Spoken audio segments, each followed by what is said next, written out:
को लिए चलते हैं जेपी नड्डा, क्या कुछ कह रहे हैं वहां पर। सारे चर्चा में एक बात ध्यान में आई कि विपक्ष का उद्देश्य चर्चा करना नहीं था, विपक्ष का उद्देश्य राजनीतिक दृष्टि से अपना पॉइंट स्कोर करने का था। यह बात स्पष्ट दिखती है और यह दुर्भाग्य की बात है, दुख की बात है कि जिसके बारे में पार्लियामेंट्री अफेयर्स मिनिस्टर ने बड़े स्पष्ट शब्दों में कहा कि कोई भी चीज का डिलीशन नहीं हुआ है, कोई भी चीज को डिलीट नहीं किया गया है, सब कुछ एनेक्सर में एज इट इज रखा गया है। और हमारे एक मंत्री ने भी स्पष्ट किया कि चेयरमैन को यह अधिकार है कि वो कुछ भी डिलीट कर सकता है और वो नियम बताते हुए कि किसी भी चीज का डिलीशन हो सकता है, फिर भी कुछ नहीं डिलीट किया गया। विपक्ष ने बहुत गैर जिम्मेदाराना व्यवहार किया है और इसकी निंदा होनी चाहिए। और ये तुष्टीकरण की राजनीति है, this is a politics of appeasement. ये देश को कमजोर करने के लिए, जॉन बेटा, ये क्वेश्चन आवर जरूर है, लेकिन क्वेश्चन आवर में सबसे बड़ा क्वेश्चन ये है कि कुछ लोग देश को तोड़ने की साजिश करते हैं। कुछ लोग, some people are trying to fight against the Indian state, Bharat देश के खिलाफ लड़ रहे हैं।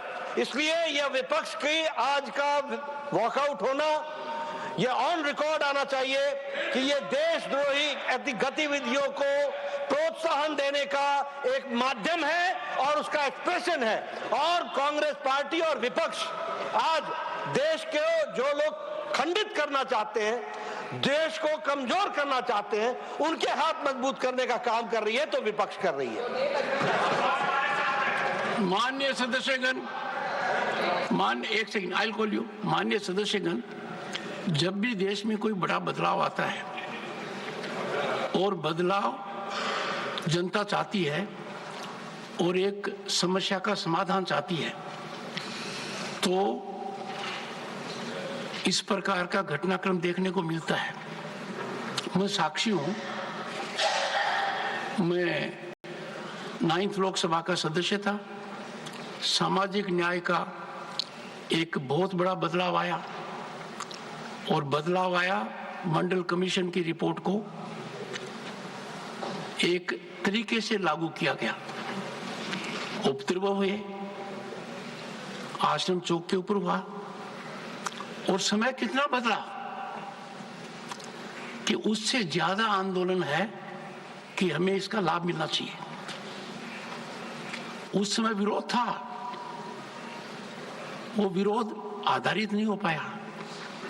वक्फ भी उसी तरीके का एक अध्याय बन रहा है। लंबे समय से इस विषय पर सदन की नजर होनी चाहिए थी। सदन क्या निर्णय करता है, ये सदन का विवेक है, पर यह मुद्दा इतना व्यापक है जनता के मन में और हर स्तर पर, और इसीलिए कमेटी का गठन किया गया।